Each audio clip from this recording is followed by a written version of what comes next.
Welcome back to easy learning channel, जिसका नाम मैंने चेंज किया है थोड़ा सा, हमने सिर्फ आगे की तरफ, जिसका नाम अभी चेंज होकर के हिंदी मीडियम इजी लर्निंग हो गया है। ऐसा इसलिए किया है कि मैं आपको एक्सप्लेनेशन जो है हिंदी में अच्छे से करके बताती हूँ, इसलिए मैंने अपना चैनल का नाम चेंज किया है। तो आप सर्च कर लीजिएगा तो आ जाएगा। तो लास्ट वीडियो में हम लोगों ने ये एक्सप्लेनेशन कंप्लीट कर लिया था, और ये एक्सरसाइज जो है वेदर एंड क्लाइमेट का, हमने सी क्वेश्चन नंबर सी तक मैच द कॉलम कंप्लीट कर लिया था। और आज हम लोग डी और ई जो है क्वेश्चन और आंसर, ये हम लोग कंप्लीट करेंगे। तो डी क्वेश्चन में क्या है हमारा, answer the question in brief. Brief का मतलब होता है कि संक्षेप में लिखना, मतलब ना ज़्यादा बड़ा ना छोटा, मतलब क्वेश्चन का आंसर आपको ऐसा बताना है कि वो ब्रीफली भी हो जाए और समझ में भी आ जाए। तो चलिए इसको लिखने के लिए स्टार्ट करते हैं आज का वीडियो। तो सबसे पहले हमारा डी का क्वेश्चन नंबर 1 होता है व्हाट इज़ वेदर। मतलब वेदर के बारे में आपको बताना है कि वेदर क्या होता है। तो इसको मैंने पहले से लिख लिया है, ताकि वीडियो जो है काफ़ी लंबी ना हो जाए बताने में। और मैं अगर सामने लिखूंगी तो बहुत ही ज़्यादा वीडियो लंबी हो जाएगी और एक दिन में कंप्लीट भी नहीं होगा। तो इसका आंसर है व्हाट इज़ वेदर का, the short term changes in the atmospheric condition at a particular place is termed as weather, like temperature, humidity and fog.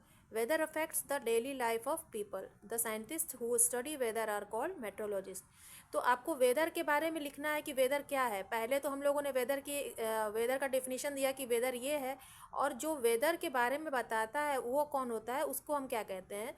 तो वेदर में क्या होता है कि शॉर्ट टर्म चेंज होता है, जो कि एक पार्टिकुलर प्लेस पे एटमॉस्फेरिक कंडीशन में, और उसमें क्या क्या चेंजेस होते हैं।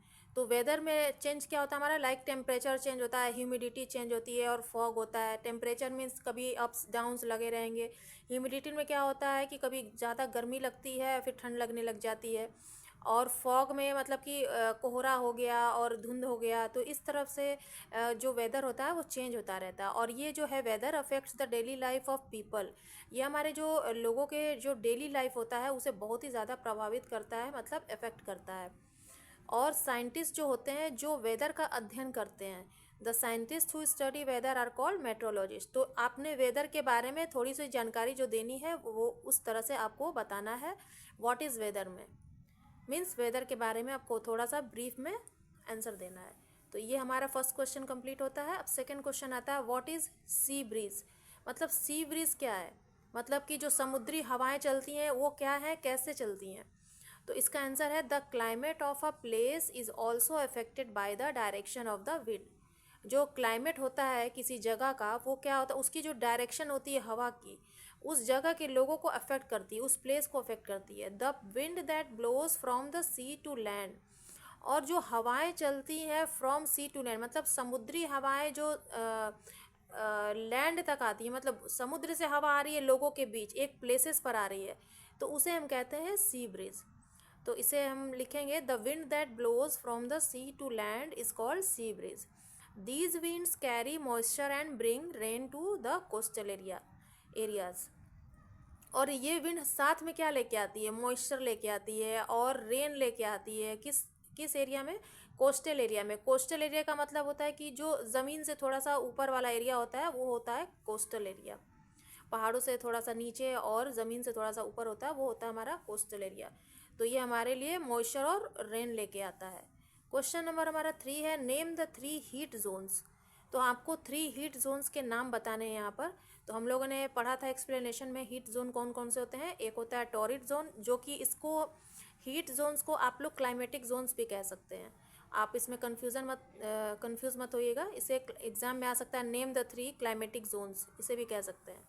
तो हमारा फर्स्ट वन है torrid zone, second temperate zone, और थर्ड है फ्रिजिड जोन।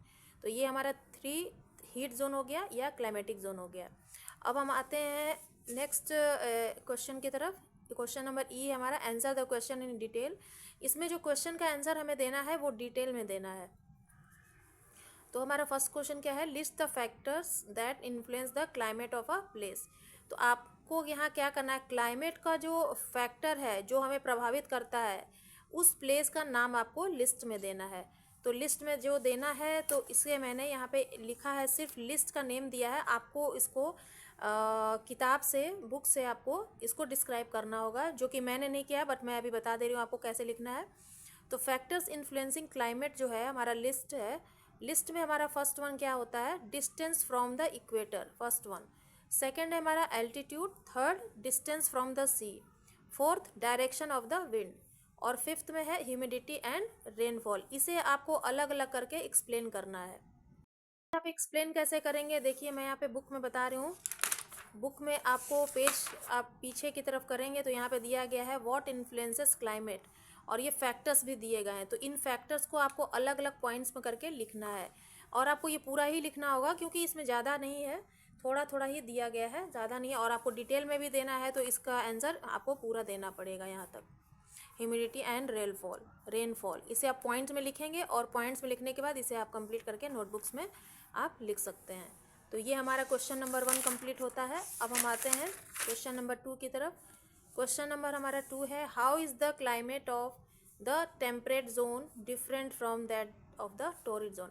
ये जो हमारा क्लाइमेट है, क्लाइमेट हमारा जो टेम्परेट जोन में डिफरेंट कैसे होता है टॉरिड जोन की बजाय।